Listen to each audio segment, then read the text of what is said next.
રાધનપુર વિધાનસભાના ધારાસભ્ય લવિંગજી સોલંકી તેમજ વઢિયાર સાધુ સમાજના પ્રમુખ ચંદુભાઈ બી સાધુએ પાટણ અને બનાસકાંઠા લોકસભાની બંને સીટો 5 લાખથી વધુની જીતનો દાવો કર્યો।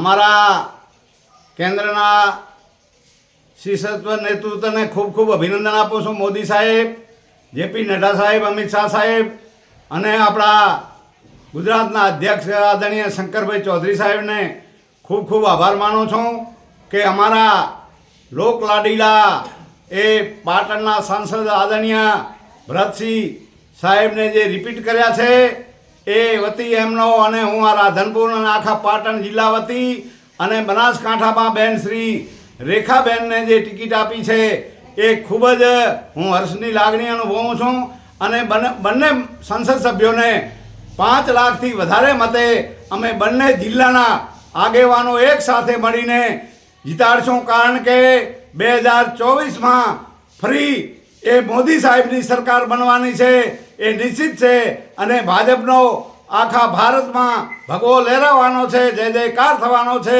એ મોદી સાહેબ અને અમારા અહીંયા CR પાટીલ સાહેબ, ભૂપેન્દ્ર પટેલ સાહેબનો પણ આ સમયે હું આખી બનાસકાંઠા અને પાટણની જનતા વતી ખૂબ ખૂબ આભાર માનું। બોલો ભારત માતા કી જય। પાટણ જિલ્લાની અંદર ભારતીય જનતા પાર્ટી લોકસભાની અંદર ભરતસિંહ ડાભીને ઉમેદવાર તરીકે પાર્લામેન્ટરી બોર્ડે જાહેર કર્યા છે, ત્યારે અમારા સમાજ વતીથી આખા ભારતના અમારા રાષ્ટ્રીય અધ્યક્ષ સૌની વતીથી એમને ખૂબ ખૂબ અભિનંદન આપીએ છીએ અને સાથે સાથે બનાસકાંઠામાં બેન છે એમને પણ ખૂબ અભિનંદન આપીએ છીએ।